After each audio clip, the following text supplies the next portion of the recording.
Sahabat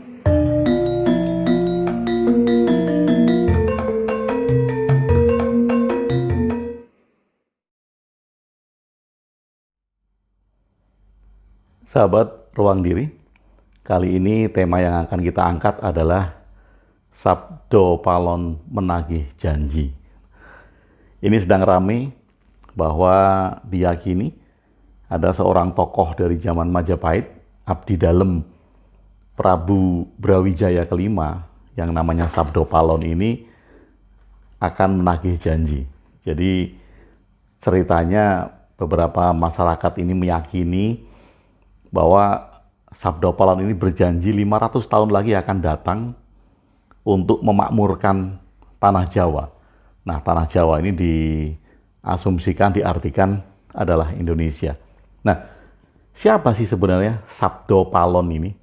Sehingga tokoh yang namanya sering disebut-sebut sebagai seorang yang akan hadir lagi dalam waktu 500 tahun untuk membawa sebuah kemakmuran. Nah, Sabdo Palon sendiri itu hanya disebut di beberapa serat. Salah satunya adalah serat Darmo Gandul. Nah, apakah Sabdo Palon ini merupakan bagian dari sejarah? Yaitu sejarah Majapahit itu sendiri. Apakah Sabdo Palon ini memang benar-benar ada di dalam lingkungan keraton Majapahit pada masa Brawijaya kelima? Karena di situ disebutkan pada saat Brawijaya kelima digulingkan oleh Demak, kemudian Sabdo Palon ini nggak terima. Kenapa? Karena yang menggulingkan adalah Demak. Dan Sabdo Palon berjanji 500 tahun lagi saya akan hadir untuk membawa kemakmuran. Dan terlebih lagi ini merupakan sentimen-sentimen yang sengaja dimunculkan. Nanti akan kita lihat sentimen itu muncul dari mana. Karena janji Sabdo Palon itu salah satunya adalah mengembalikan agama Kawruh. Karena saat itu Majapahit sedang digulingkan oleh Demak yang notabene adalah agama Islam. Kemudian sumpah Sabdo Palon yang merasa tidak terima bahwa Prabu Brawijaya ini digulingkan oleh kerajaan Islam. Kemudian dia bersumpah, 500 tahun lagi aku akan datang memakmurkan Jawa dengan agama Kawruh. Nah, kita semua tidak tahu yang dimaksud dengan agama Kawruh itu apa. Ada yang menafsirkan bahwa itu adalah kebatinan atau ajaran-ajaran luhur yang diyakini berasal dari Jawa, bukan agama impor. Tapi kemudian kita harus melihat lagi, kalau kisah ini benar-benar ada, dari mana masyarakat kemudian meyakini bahwa tokoh Sabdo Palon ini ada dan kemudian 500 tahun lagi dia akan hadir lagi. Kalau dilihat dari serat Darmo Gandul, para ahli sastra sudah membuktikan bahwa serat Darmo Gandul ini merupakan hasil dari plagiasi. Plagiasi dari serat Babat Kediri, serat Babat Kadiri, yaitu berdirinya kerajaan Kadiri. Nah, Darmo Gandul ini isinya plagiat dari serat Babat Kadiri yang kemudian disusupi oleh tokoh dengan tokoh yang namanya Sabdo Palon ini. Untuk apa? Untuk kepentingan tentunya. Nah, kalau kita memahami bahwa ada satu naskah yang disebut sebagai historicizing literature. Sahabat semuanya kalau belum paham betul apa itu historicizing literature, silahkan lihat video-video saya sebelumnya yang di serial GAT. Saya sudah sedikit menjabarkan apa itu historicizing literature. Nah, Sabdo Palon ini juga merupakan sebuah tokoh yang dimuat dalam karya sastra dan itu merupakan historicizing literature. Oke, kita lihat dari serat yang lain. Ada serat sendiri yang namanya serat Jongko Sabdo Palon. Nah, aslinya panjangnya itu adalah serat Jongko Sabdo Palon Ronggowarsito. Walaupun kemudian di situ tidak dijelaskan secara gamblang bahwa penulisnya adalah Ronggowarsito, tetapi para ahli sastra ketika meneliti serat Jongko Sabdopalon itu menemukan bahwa itu adalah tulisannya Ronggowarsito. Karena di situ banyak menyebut Prabu Joyoboyo.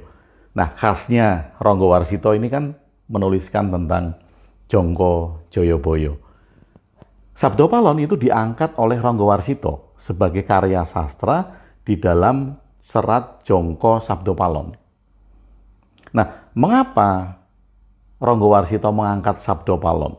Ini hal lumrah di dalam penulisan, di dalam sastra ini hal lumrah.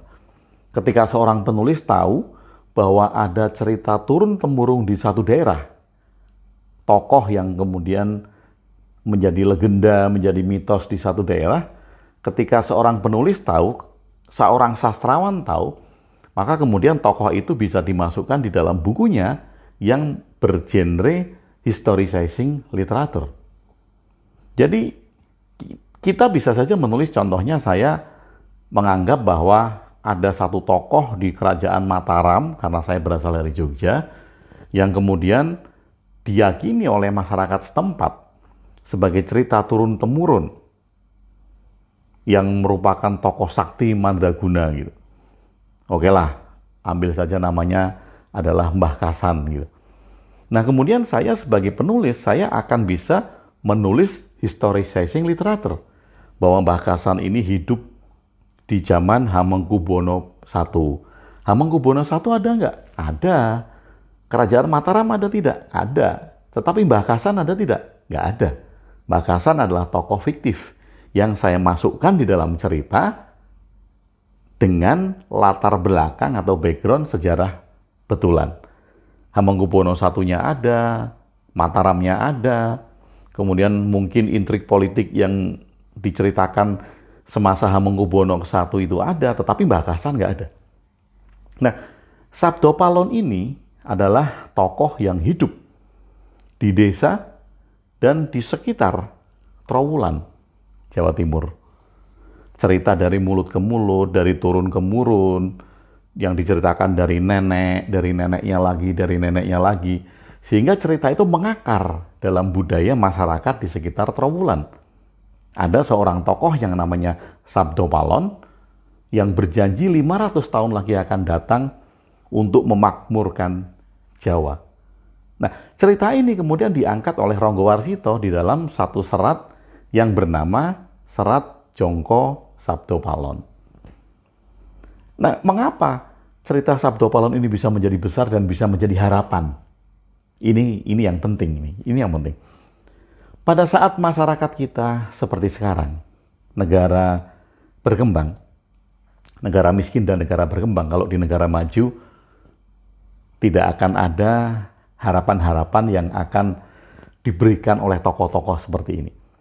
Negara miskin dan negara berkembang, apalagi kemudian saat satu masyarakat marginal, terpinggirkan, mereka merasa terdesak, merasa dikhianati, merasa tidak diberi kemakmuran oleh pemerintah, maka yang ada ketika kekuatan mereka tidak bisa apa-apa, mereka hanya bisa berharap. Berharap dengan apa? Dengan imajinasinya. Bahwa suatu hari akan ada seorang tokoh yang sakti yang bisa memakmurkan semuanya. Ini adalah hal biasa di negara miskin dan negara berkembang. Nah, Sabdopalon ini merupakan sebuah tokoh yang dikreasikan untuk menimbulkan harapan. Tujuannya bagus sebetulnya, supaya kita bergerak untuk memakmurkan bangsa, bergerak untuk saling menolong antar masyarakat, karena ada harapan. Harapannya apa? Sabdopalon, kemakmuran. Tapi kalau kemudian kita artikan secara harafiah, 500 tahun lagi Sabdopalon itu akan hadir. Nah, Prabu Brawijaya kelima ini digulingkan oleh Demak pada tahun 1478. 1478. Nah, 500 tahun dari 1478, saat diyakini sumpah Sabdopalon yang 500 tahun lagi akan datang ini, tahun berapa? Dari tahun 1478. 1978 1978. Nah, 1978 saat itu terjadi bencana Gunung Semeru meletus. Nah, masyarakat Jawa yang percaya bahwa Sabdo Palon itu akan turun, meletusnya Gunung Semeru ini diyakini sebagai tanda bahwa tokoh yang namanya Sabdo Palon ini akan muncul. Ratu Adil di Jawa ini akan muncul. Nah, ternyata enggak. Dari 1978 sampai sekarang tahun 2021 tetap saja seperti ini. Jadi Sabdo Palon yang diharapkan muncul fisiknya sebagai pemimpin adil nggak ada juga. 78, tahun 80 saat terjadi krisis moral, kemudian 98 terjadi krisis ekonomi, tahun 2022 krisis lagi. Setiap terjadi krisis kepercayaan terhadap pemerintah, terhadap ekonomi, terhadap apapun juga masyarakat, kemudian dia mengimajinasikan bahwa dia berharap akan ada satu tokoh yang bisa memakmurkan dirinya. Dan itu adalah Sabdo Palon. Maka kemudian sekarang marak lagi cerita-cerita bahwa Sabdo Palon menagih janji tahun 2021. Karena banyaknya bencana, ketidakpercayaan masyarakat terhadap pemerintah yang kemudian tidak tegas, apalagi sekarang ada pandemi corona yang peraturannya berubah-ubah. Ini masyarakat menganggap bahwa dia semakin dipojokkan oleh masalah-masalah. Dan karena itu harapan munculnya Sabdo Palon di tahun 2021 ini sangat besar sekali. Jadi tidak heran berita ini kembali menguak, berita ini kembali hadir di tataran mulut ke mulut bahwa tahun 2021 Sabdo Palon mulai menagih janji. Nah, menagih janjinya ini dari kapan gitu? Sekali lagi kalau 500 tahun dari 1478 itu 1978. Dari 1978 sampai sekarang ya kayak gini-gini aja.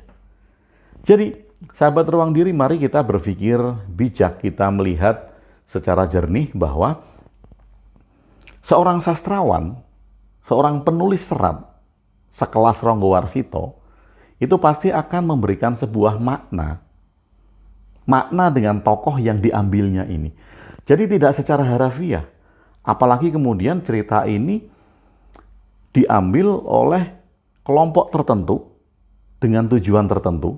Jadi salah satu tujuannya seperti ini, ada keengganan dan ada penolakan terhadap Islam. Karena Islam ini dianggap sebagai agama impor.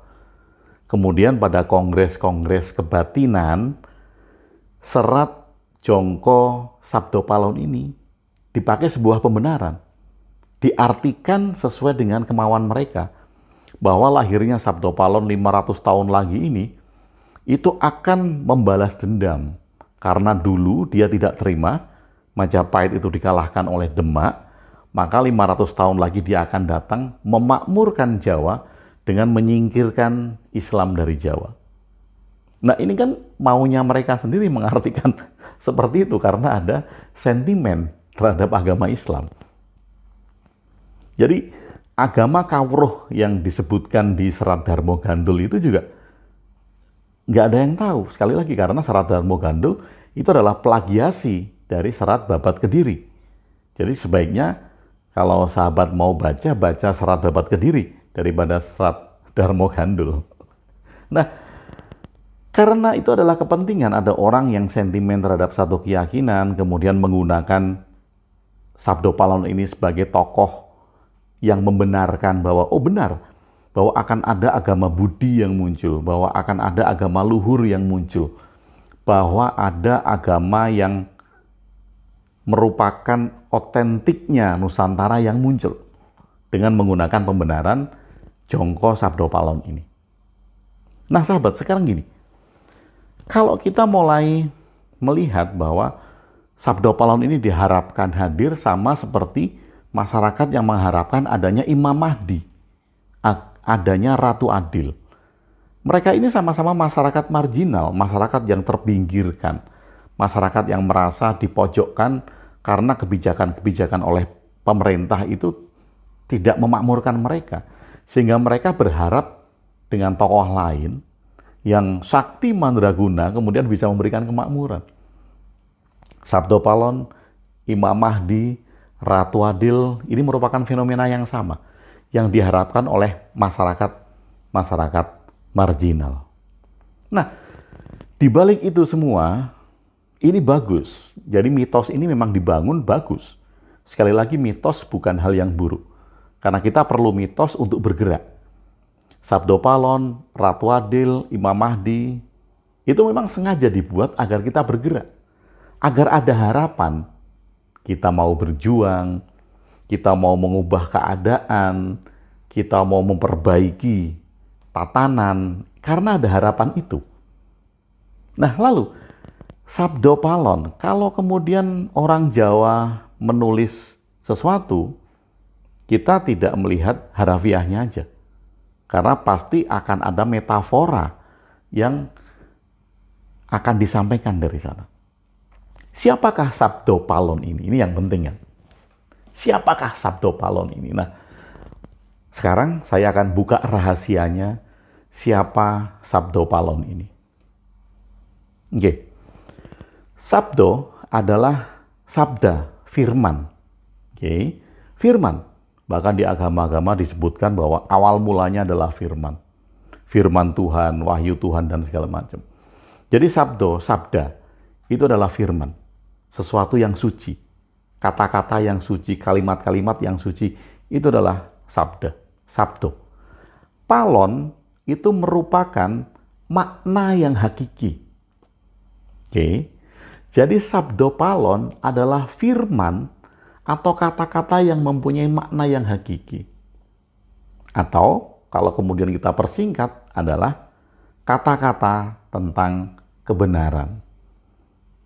Jadi kebenaran yang bagaimana? Tentu saja yang berkaitan dengan aspek-aspek kehidupan, tidak berkaitan dengan politik, tidak berkaitan dengan kekuasaan, apalagi berkaitan dengan agama. Jadi kalau Sabdo Palon ini merupakan sebuah simbol dari kata-kata yang mempunyai makna yang hakiki, jadi Sabdo Palon adalah kata-kata yang bermakna. Nah, siapa Sabdo Palon ini? Dan kapan lahirnya Sabdo Palon? Atau datangnya lagi Sabdo Palon? Kalau Anda sering mengabarkan berita baik itu adalah Sabdo Palon. Kalau Anda sering menolong orang, kemudian Anda menasihati orang dengan kebaikan, itu adalah Sabdo Palon. Tapi sekali lagi, kebaikan Anda bukan mengajak orang untuk masuk di dalam agama Anda. Kata-kata yang Anda anggap sebagai kebenaran hakiki itu bukan kebenaran tentang satu agama. Tapi ini universal. Ketika kita menolong orang lain, ketika kita mengabarkan hal-hal baik, ketika kita mengajak orang untuk bergerak ke arah kemajuan-kemajuan yang baik, dengan kedamaian-kedamaian, dengan pandangan yang jernih, bukan untuk kekuasaan, bukan untuk politik, bukan untuk kelompok. Itu adalah Sabdo Palon. Jadi Sabdo Palon itu bukan hanya satu orang. Sabdo Palon adalah collective consciousness. Sabdo Palon adalah kesadaran kolektif. Kesadaran kolektif yang meluas. Apabila semakin banyak masyarakat yang sudah menjalankan laku untuk mengeluarkan kata-kata kebaikan, bukan hujatan, bukan nyinyiran, dan bukan sebagai yang di medsos yang sering perang kata-kata di medsos itu, social war gitu. Bukan merupakan itu. Tetapi ketika kita sudah berusaha bertindak dengan kata-kata yang baik, yang damai, makmur, mulia, itu adalah Sabdo Palon. Jadi sahabat Ruang Diri, kalau kita mengartikan Sabdo Palon itu bentuk fisik dari orang atau abdi dalam Majapahit yang dulunya bernama Sabdo Palon dan akan hadir lagi 500 tahun ini, kita akan berpikir sempit sekali. kita menjadi orang yang marginal, yang berharap ada tokoh di luar diri kita yang bisa memakmurkan ini. Nggak bisa. Bangsa kita bisa dimakmurkan oleh Anda semuanya, dimulai dari diri kita sendiri, dimulai dari orang-orang dekat kita. Kita mulai melangkah untuk memperbaiki itu semua. Dan itu adalah Sabdo Palon. Sekali lagi, Sabdo Palon bukanlah seseorang, bukanlah satu orang, bukanlah bentuk fisik yang akan hadir lagi. Sabdo Palon adalah collective consciousness. Sabdo Palon adalah kesadaran kolektif kita semua. Semuanya siapa saja. Masyarakat Indonesia yang mulai berkata-kata baik, mengabarkan kebaikan, mengajak kebaikan, mengajak untuk kemakmuran, bertindak untuk kemakmuran. Itu adalah Sabdo Palon. Jadi, apa yang kita tunggu? Apakah Anda mau menunggu wujud fisik Sabdo Palon datang? Atau Anda mau bertindak sebagai Sabdo Palon? Yaitu firman, sabdo, sabda, palon, bermakna hakiki. Mari sahabat Ruang Diri, kita semua, Anda siapa saja, menjadi bagian dari Sabdo Palon Indonesia. Terima kasih sudah bersama saya Agung WB di Ruang Diri. Salam cinta dan bahagia.